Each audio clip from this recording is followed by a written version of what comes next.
सभी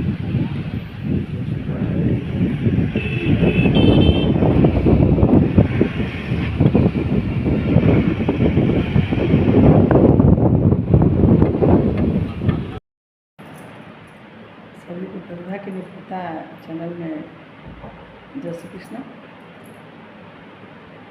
आइए एक कुश्मी लौटते हुए गाना अपना को बताती हूँ।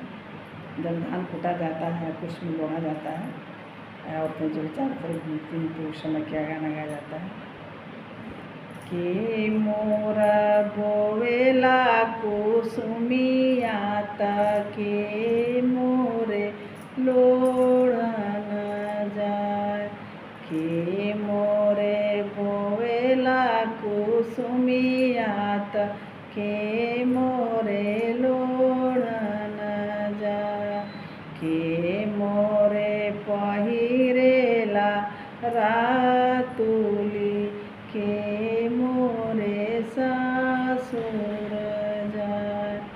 बाबा मोरा बोवेला कुसुमियात, बाबा मोरा बोवेला कुसुमियात, अब हम लोढ़न जाए। चाचा मोरा बोवेला कुसुमियात, हमाया लोढ़न जाए।